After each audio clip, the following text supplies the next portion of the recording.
Muy bien, iglesia, estamos hoy iniciando una nueva serie y vamos a seguir hablando de personajes. Y nuestra nueva serie es ¿Quién soy para Dios?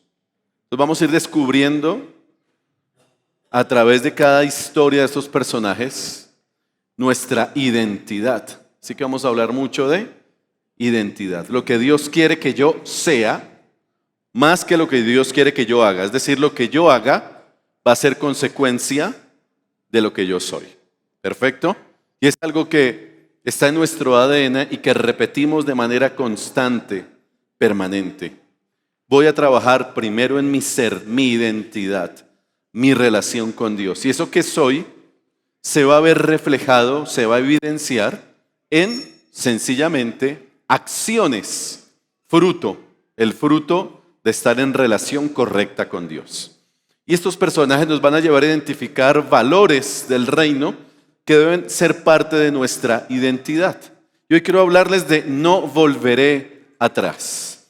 ¿Cuántos han sido tentados a volver atrás después de haber conocido al Señor, haber tenido un encuentro con el Señor, pero por alguna prueba y alguna dificultad usted se vio tentado, se le pasó por la cabeza volver atrás? ¿Le sucedió a alguien? Ok, qué bueno tener mortales acá y qué bueno aquellos que no, porque también puede haber personas que no necesariamente hayan pensado en volver atrás, porque una cosa es desanimarnos y otra cosa es decir, yo como que me devuelvo. Es más, algunos se han regresado, algunos se han dado el giro y han regresado a Egipto, porque por alguna circunstancia el desierto fue muy fuerte y decidieron volver a Egipto. No volveré atrás. Quiero hablarles de la historia de una mujer espectacular llamada Ruth la Moabita. ¿Habían escuchado de ella? Un libro muy corto, pero muy profundo, muy lindo, muy humano y muy enriquecedor.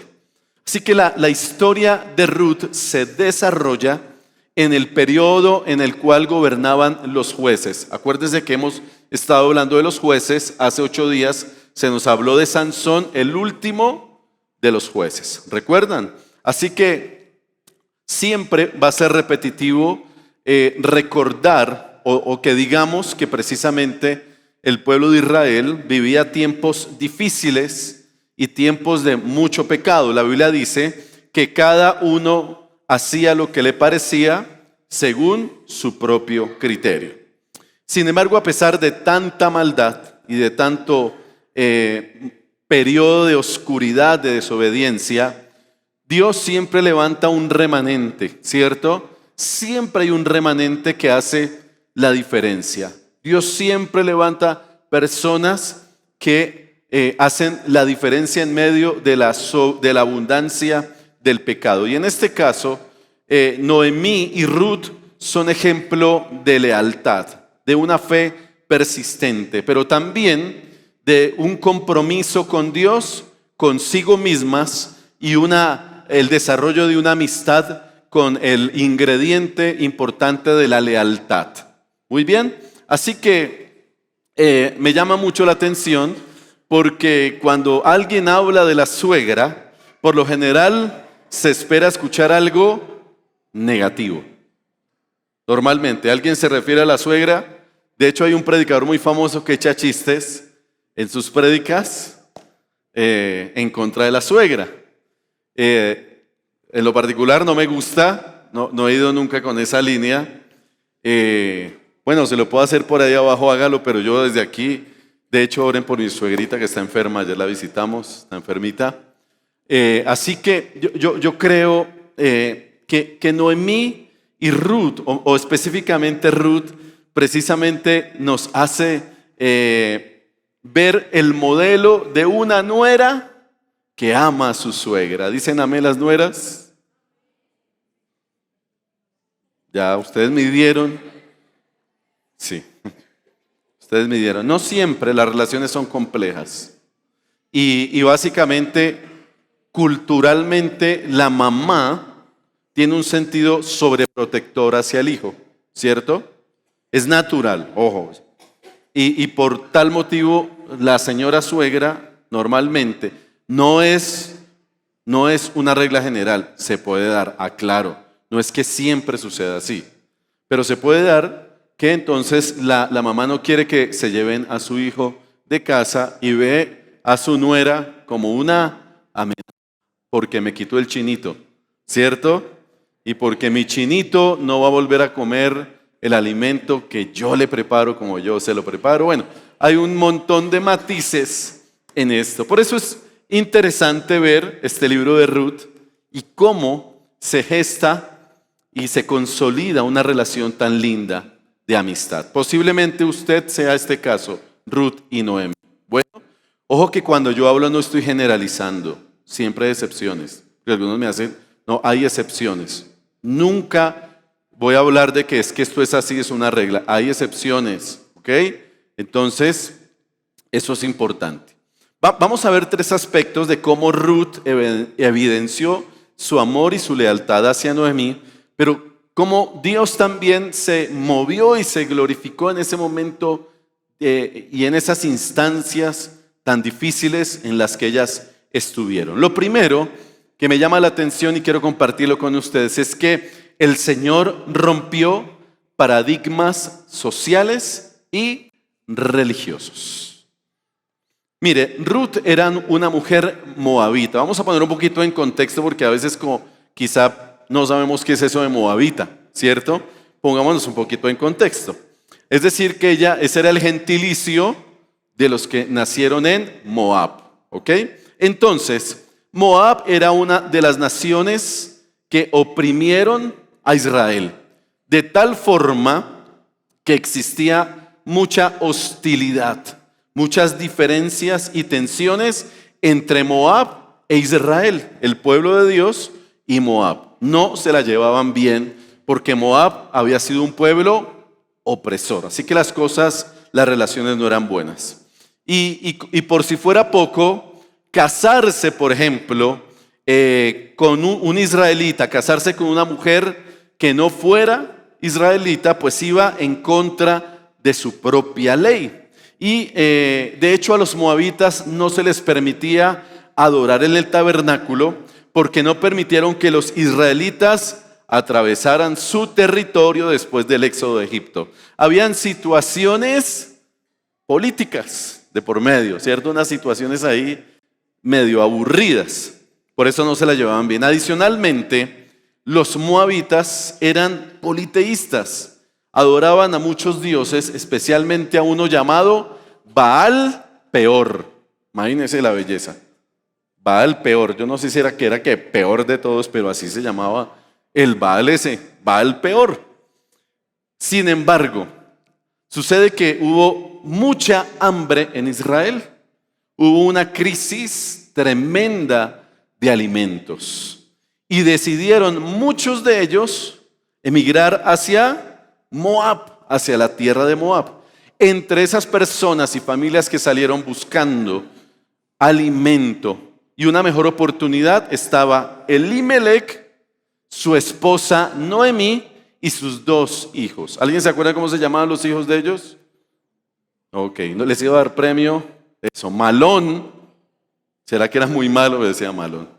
Malón era uno de ellos. Así que en Ruth 1:3, yo los pongo en contexto porque la historia necesita y requiere un poquito ese contexto. Ruth 1:3 dice: tiempo después de que se instalaron en Moab, para que veamos la historia, lo complejo, tiempo después murió Elimelech y Noemí quedó sola con sus 2 hijos. Primer escenario, queda viuda Noemí en tierra extraña.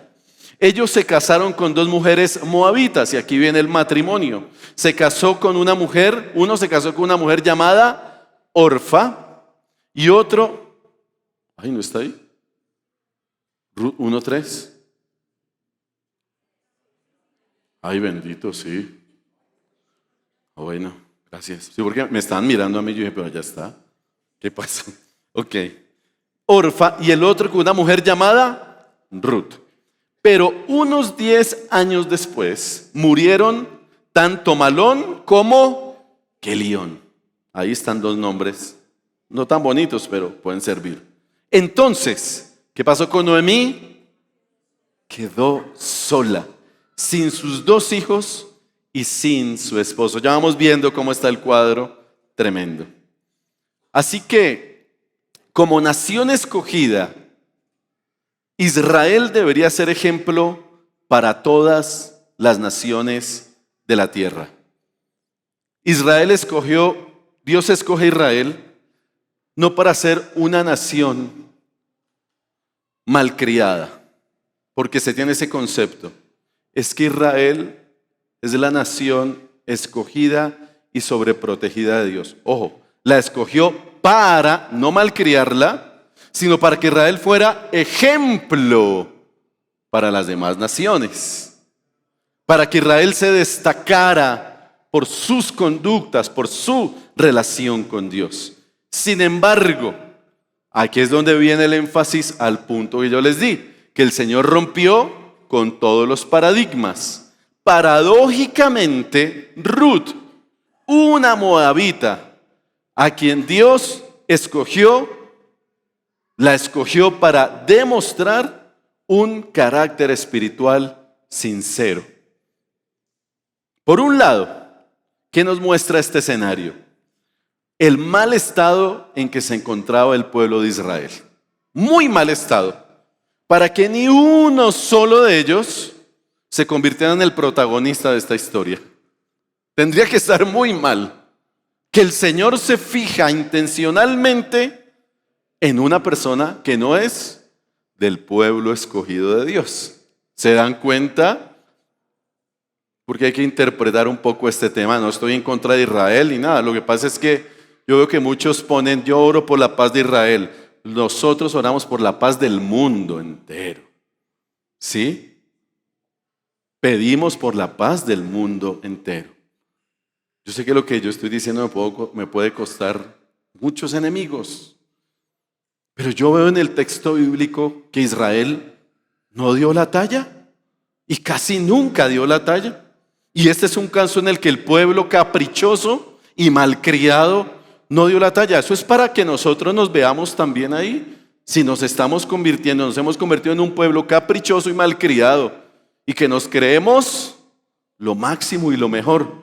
Pero Dios mira y no hay nada. Y aquí Dios mira y no hay nada. Entonces el Señor nos deja ver que Él no mira nacionalidades, no mira género, ni raza, ni posición social, ni nivel académico, ni abolengos, ni apellidos. Dios usa al que se le da la gana porque Él es Dios. Y por eso Dios rompe con esos paradigmas. Es que tiene que ser del pueblo. Mire, Dios utilizó a una moabita, habitante de un pueblo idólatra. ¿Pero por qué? Pues definitivamente por un principio. El Señor no hace acepción de personas. Y por otra razón, porque el Señor no está enfocado en otra cosa más que en la disposición del corazón. Y yo puedo pensar que lo que Dios vio en Ruth fue disposición en su corazón. No importa la nacionalidad, vio una mujer dispuesta en su corazón. Porque al Señor no lo podemos impresionar con nuestras habilidades. Al Señor no lo podemos impresionar con nuestros niveles de influencia. Al Señor no lo podemos impresionar con la pinta, ni con las redes sociales llenas de publicaciones de éxito. Al Señor no lo podemos impresionar con nuestros diplomas. El Señor mira el corazón. Mira lo profundo, lo que nadie puede ver. Primer libro de Samuel 16:7. Cuando estaban escogiendo al rey de Israel, le dice el Señor al profeta: ojo Samuel, cuidado, no juzgues por su apariencia o por su estatura, porque yo lo he rechazado. El Señor no ve las cosas de la manera que tú las ves. La gente juzga por las apariencias, pero el Señor mira el corazón. Ahí está la diferencia. Por eso el Señor rompe con paradigmas religiosos y sociales. En esta historia, nos queda claro y nos sorprende el Señor, porque además, aunque Ruth era de un pueblo despreciado por Israel, el Señor la bendice por su fidelidad. Y sorprendámonos, llegó a ser la bisabuela del rey David. Una moabita, la bisabuela del gran rey David. Es que Dios no hace acepción de personas. Es que Dios mira el corazón. Pero además de eso, si miramos la línea genealógica, pues nos vamos a dar cuenta que Ruth se convierte en una antepasada directa del linaje de Jesús. ¿Sabían eso? Imagínese, una moabita se convierte en una antepasada directa del linaje de Jesús. Sencillamente porque Dios siempre rompe con paradigmas religiosos y sociales, cosa que nos cuesta a nosotros mucho, y en una sociedad sumergida en las apariencias, como estamos, con esas redes sociales, apariencias. Por eso hay una canción de salsa que decía, deja la apariencia fuera. Yo no sé si era el hermano Héctor Lavoe, no sé de quién era, pero era por ahí, salsero puertorriqueño seguro.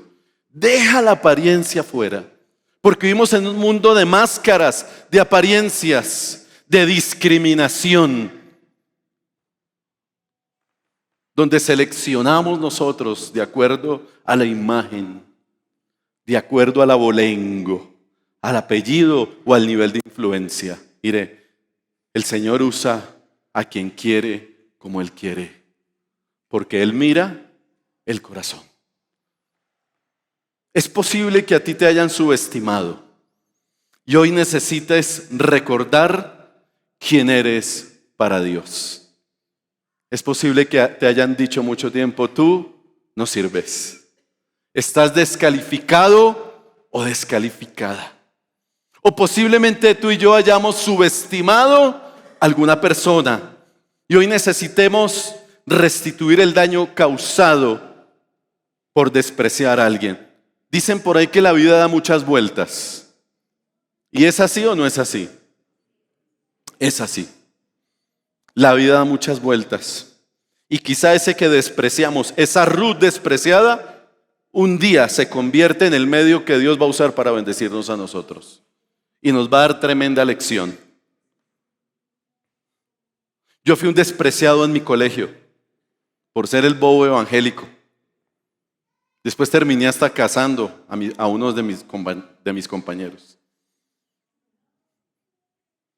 La vida y Dios se encarga de restituir y de honrar a esas y a esos Ruth que podemos estar aquí hoy.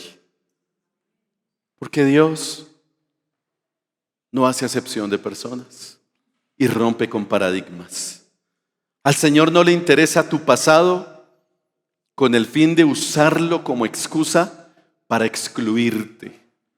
Tu pasado es horrible, no cabes en este reino.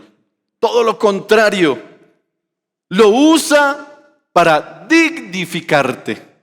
El Señor usa tu pasado para restituirte, para levantarte y usarte como ejemplo de su gracia y de su misericordia. No importa si fuiste criado en el campo. ¿Por qué avergonzarnos del campo?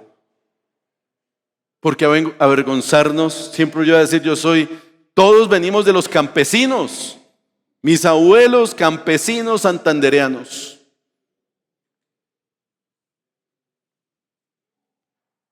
¿Por qué nos avergonzamos de nuestras raíces?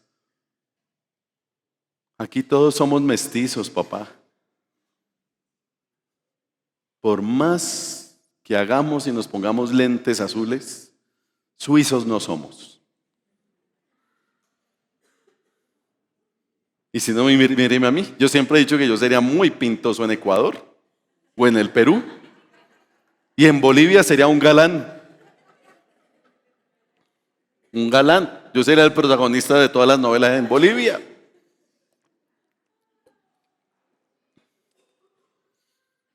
Pues es que a Dios le encanta escoger a los menospreciados. A esos que decimos, ¿y ese saldrá algo bueno de Puente Aranda? Nosotros decimos amén por la gracia de Dios.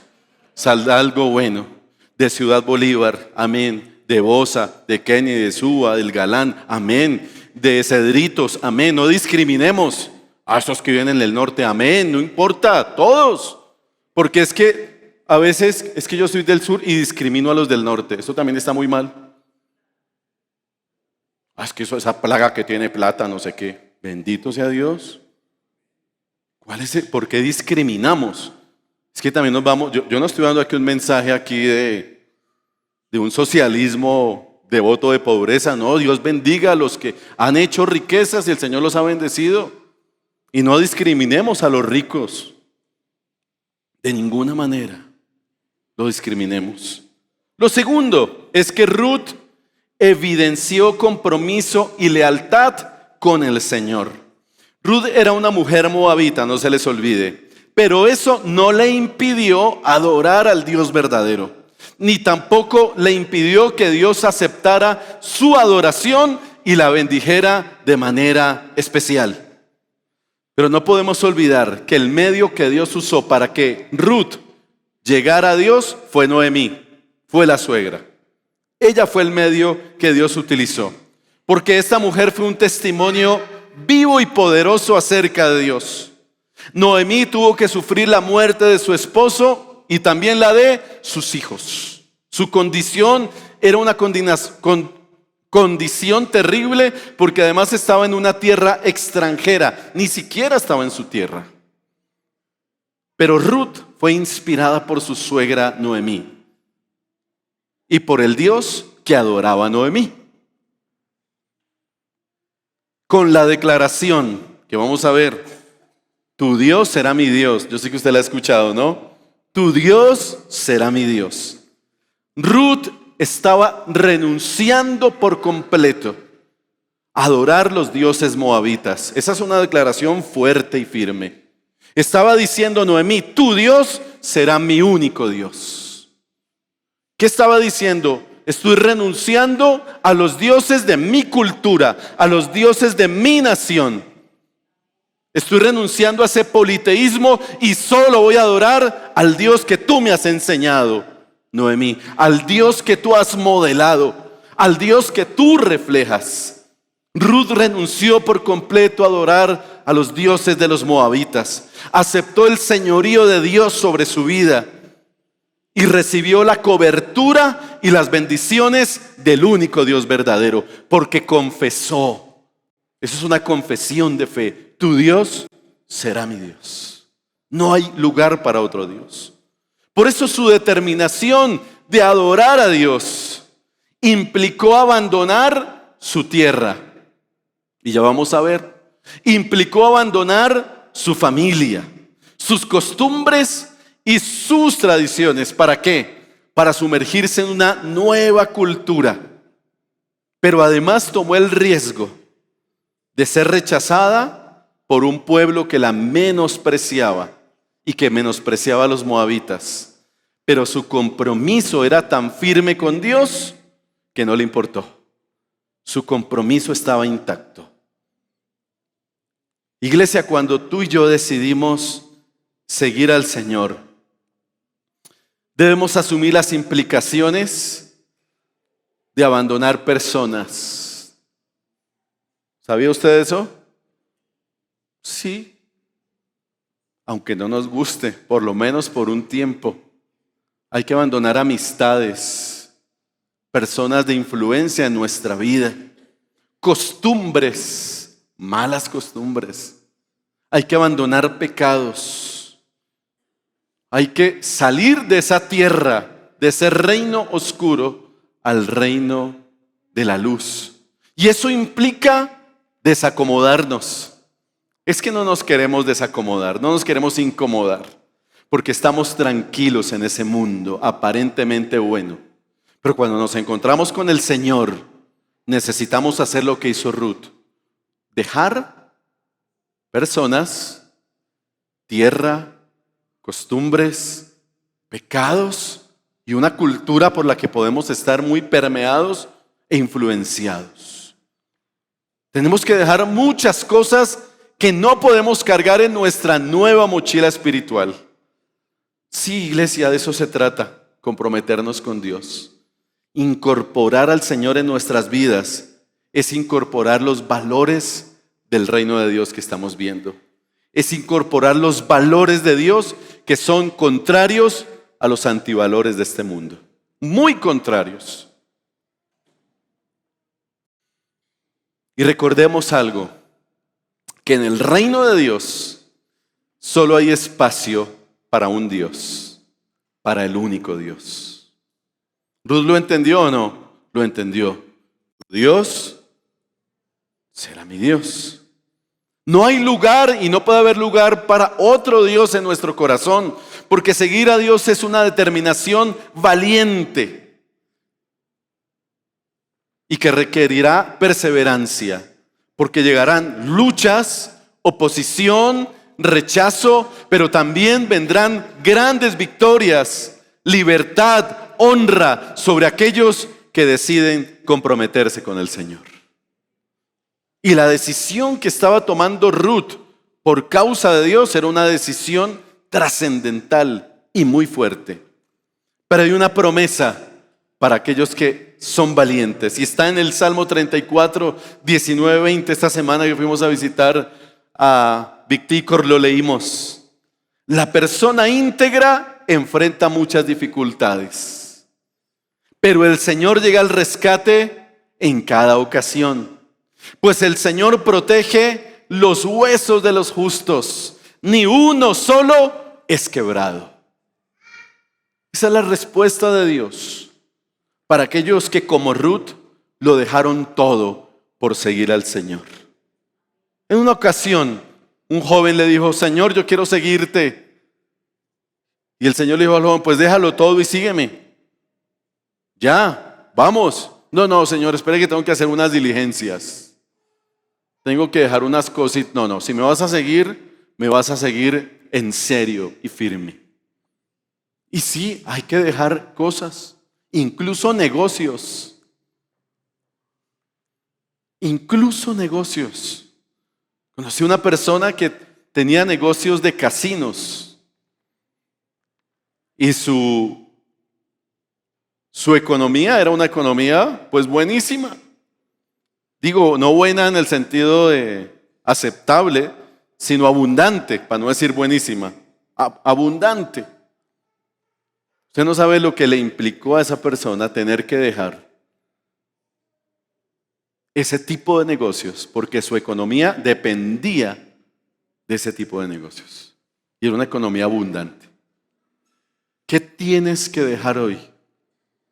Como Ruth tuvo que dejar. ¿De qué tienes que despojarte hoy? ¿De qué costumbres? ¿De qué actitudes? ¿De qué personas? Para poder avanzar. Tercero, Ruth evidenció gratitud y lealtad con Noemí. No solo con Dios, sino también ¿con quién? Con Noemí. Por eso es que es una nuera 10 sobre 10. Mire, se dice que en el mundo antiguo no había nada peor que ser viuda. Porque ser viuda implicaba estar expuesta al rechazo, a ser ignorada, porque el valor se lo daba ¿a quién? El esposo. Qué triste, ¿cierto? Y si la señora se quedaba sola, no valía nada, porque esa es la viuda. O sea, terrible. Era completamente ignorada y desechada de la sociedad. Por lo tanto, también era una mujer que se convertía en una mujer pobre económicamente. Pobre. No tenía recursos. Y se supone que cuando una mujer enviudaba un familiar del esposo fallecido debería hacerse cargo de ella. Eso era lo que decía la ley. Debería cuidarla y no dejarla desprotegida. Pero el problema es que ella estaba en Moab y en Moab nadie la iba a cuidar. Y ya muchos años habían pasado y no sabía si todavía tenía familiares en Israel. Y mire la situación, sin esposo, sin hijos, en tierra extraña, o sea, complicado. Pero debido a su situación, entonces Noemí tiene que tomar una determinación que le proporcionara una mejor calidad de vida. Y se enteró entonces que el Señor había bendecido con buenas cosechas a Israel. Por lo tanto, Noemí, ¿qué dijo? Me devuelvo para mi pueblo. Pero ya han pasado muchos años. Emprendió su viaje de regreso. ¿Y con quién se fue? ¿Quiénes se unieron al viaje? Orfa y Ruth. Vamos a ver. Ruth 1, 8 y 9. Sin embargo, ya puestas en camino, Noemí le dijo a sus dos nueras, ya iban en el camino, ¿sí? Ya en el escenario es que ya habían cogido, ya iban en Flota la Macarena. Ya iban ahí en Flota la Macarena y entonces hicieron una paradita para el desayuno. Y Ruth, usted tiene que ver la Biblia así, sí, contextualícela para entenderla un poquito más. Y se bajan y Ruth les dice ahí, en medio del caldito de costilla, muchachas, esto, vuelva cada una a la casa de su madre. Y que el Señor las recompense por la bondad que mostraron a sus esposos. Que el Señor las bendiga con la seguridad de un nuevo matrimonio. Oiga, esa suegra también chévere, no, mi hija, váyase para la casa y vuélvase a casar. Pero hasta aquí. Ahora, es que Noemí se sentía como una carga. No quería ser carga para sus nueras. Digo, estas chinas, yo les arruino la vida porque no tengo nada que ofrecerles, soy un problema. Ese era el sentimiento. De hecho, ella cuando llega al pueblo dice, no me llamen Noemí, llámenme Mara. Amarga, porque es que estoy amargada, nada me ha salido bien. Entonces ya les dijo a sus nueras, no, ustedes que se van a encartar conmigo. Eso les estaba diciendo, con una decencia y una pulcritud. Pero yo les estaba diciendo en otras palabras, no se encarten conmigo, muchachas, vayan para su tierra y consigan nuevos esposos y que el Señor las bendiga. Pero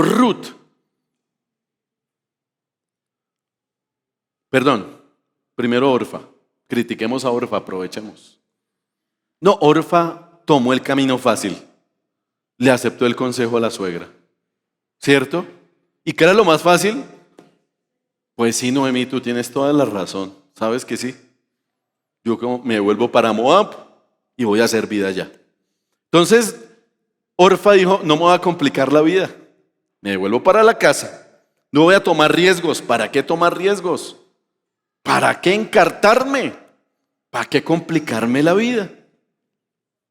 Pero Ruth pensó diferente porque su corazón era diferente. Ruth tenía un corazón de verdad extraordinario, extraordinario. Ella tenía un corazón agradecido y sumamente compasivo con la mujer que la había inspirado para acercarse a Dios. Con la mujer con la que había visto sufrir, que había visto enviudar y quedarse sin hijos y quedarse en la absoluta pobreza. Ruth tenía un corazón altamente compasivo. ¿Quién hace esto? Si estuviéramos en ese escenario, yo guardo silencio. Difícil, honestamente muy complicado. Ruth respondió, 1:16 del libro de Ruth, no me pidas que te deje y regrese a mi pueblo. A donde tú vayas, yo iré. Ahí está. Donde quiera que tú vivas, yo viviré. Tu pueblo será mi pueblo y tu Dios será mi Dios. La afirmación más poderosa que puede haber ahí. Donde tú mueras, allí moriré y me enterrarán. Que el Señor me castigue severamente si permito que algo nos separe aparte de la muerte. Tremendo. Qué votos de lealtad, de compromiso, de compasión, de misericordia, de amor, de lealtad hacia quien era su suegra. O podemos decir, yo no sé si cabe, su ex suegra. ¡Qué nivel! Muy fuerte esto. Y repito, ante los ojos de Noemí, ante los ojos de la gente, Noemí representa un problema para Ruth. Claro. Pero Ruth vio en Noemí, o en el caso de Noemí, una gran oportunidad para cuidar a una mujer desprotegida y en condiciones de pobreza. Yo puedo hacer un paréntesis. Yo creo que Noemí no se buscó estos males. Hay males que uno se busca y hay otros que llegan. Pero ella no se buscó enviudar, ¿verdad? Enviudó, se quedó sin esposo. Ella que iba a querer estar viuda. Mueren sus hijos, no lo buscó, porque podemos culparla. Este es un caso en que llegaron esas situaciones sin ella buscarlas. Pero yo hago aquí un paréntesis. Nosotros podemos evitar muchas situaciones futuras también. Y hablo a los que podemos y estamos a tiempo de proyectar nuestra vejez. Si Dios nos lo permite, llegaremos a la vejez. Y cuando yo hablo de esto, muchos me miran y se escandalizan, porque yo les digo, con mi esposa a mis 48 y 45, estamos organizando lo que será nuestra vejez.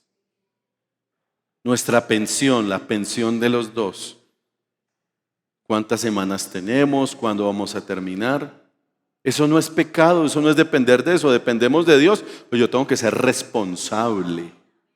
Es lo que yo digo que, paréntesis, puedo evitar muchas cosas a futuro. Porque si yo logro tener una pensión y tener un lugar donde vivir con mi esposa, cuando ya no seamos productivos laboralmente, porque esa es una realidad. La productividad laboral tiene también un límite porque es natural. Cuando llegue ese momento y nosotros solo tenemos una hija, vamos a hacer todo lo posible para que nuestra hija no tenga que llevar con el peso, no voy a hablar de carga, con el peso. Yo dije que la palabra carga suena fuerte, ¿cierto? Es que mis papás son una carga. O sea, lo ideal es evitar, porque ella tiene su proyecto de vida y para eso la hemos formado. Pero si las cosas no se dan, los hijos vamos a actuar como Ruth. No podemos dejar a los viejos abandonados si nos necesitan. ¿Se dan cuenta el equilibrio? El equilibrio, buscamos lo ideal, pero si el escenario es diferente, tenemos que apoyar a los viejos. Es más que mi papá no escucha esta predicación. Pero un día le dije a mi papá o a mi hermana, y el colpensiones de mi papá, seremos mi hermana y yo. Porque no se proyectaron muchas cosas. ¿Sí me hago entender? Es el balance, iglesia. Pero ya no veo a mi papá como una carga. Ya lo veo como la bendición del Señor. No es lo ideal, pero no lo puedo dejar morir. ¿Sí me hago entender? Es el escenario que no es ideal. Pero frente a ese escenario, yo me voy a mover en compasión y en misericordia. ¿Me hago entender? Me voy a mover en amor hacia el viejo, porque hay que darle la mano. No es el escenario ideal, lo repito, lo ideal es otra cosa. Pero como no siempre sale lo ideal, tenemos que tener ese plan A y el plan B. Frente a ese escenario, le llamo la atención a los que están como en mi edad, que estamos a tiempo de proyectar nuestro futuro. Hagámoslo con responsabilidad. Hagámoslo con entendimiento. Hagámoslo de tal forma que podamos ser autosostenibles y le pongamos el menor peso y dificultad a otras personas, empezando por nuestros hijos. Es un consejo de vida y que lo encuentro a la luz de la palabra de Dios. Eso es espiritualidad.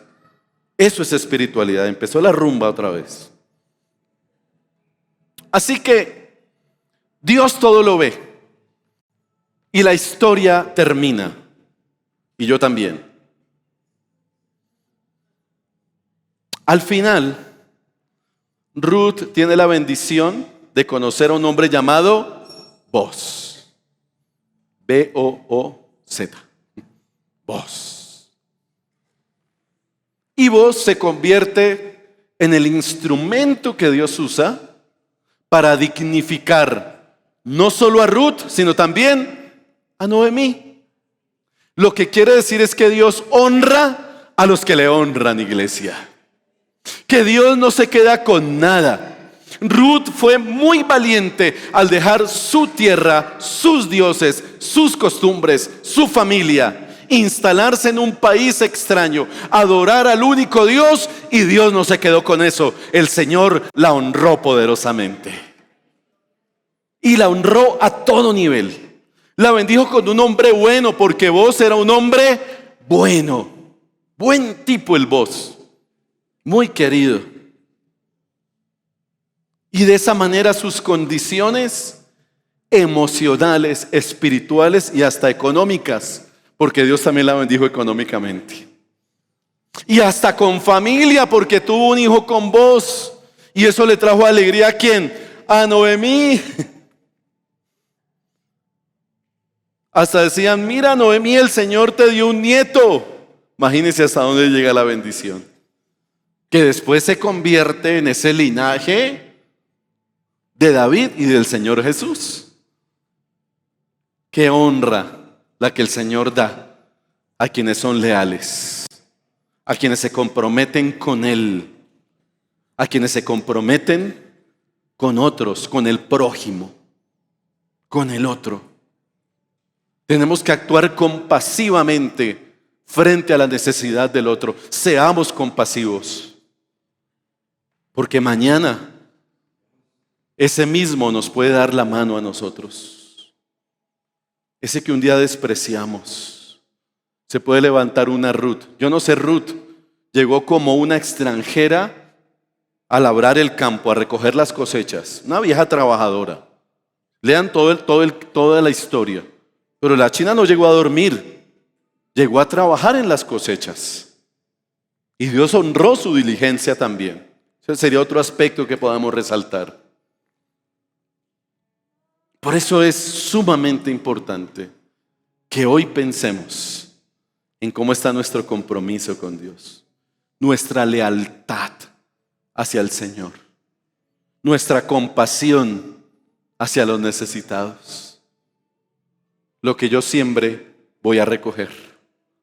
La compasión que yo siembre la voy a recoger. Hay males que me puedo evitar, hay otros que llegan, pero hay unos que puedo evitar, y si los puedo evitar, los voy a evitar, iglesia. Voy a ser entendido en eso. Hasta en un seguro, cualquiera nos podemos morir, pero un seguro puede ser una buena decisión.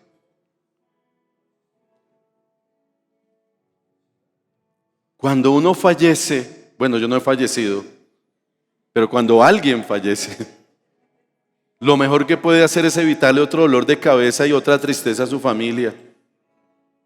Paguemos un seguro. ¿Sí se dan cuenta que esos males no los podemos evitar?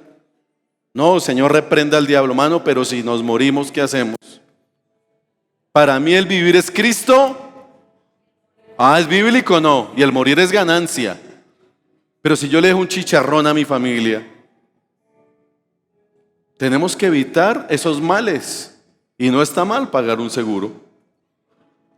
Y hasta tener un entierro digno. ¿Sí me hago entender? Hasta eso. Porque eso es parte del duelo. Cuando uno tiene un proceso de duelo, de enterrar a alguien, eso también es para uno, el doliente, porque eso es parte del duelo. Y usted no estará angustiado mirando a ver cómo hace. A mí me tocó una en la anterior iglesia. Falleció un señor y esta familia grave. Me tocó empezar a recoger monedas para un entierro del más barato, que en ese tiempo eran como 600,000 pesos. Allá en la primera. Lo he vivido como pastor. Me he enfermado con eso. Terminé con parálisis facial de la tensión que viví. Hay males que podemos evitar. Comprometámonos con el Señor, iglesia. Póngase en pie, por favor.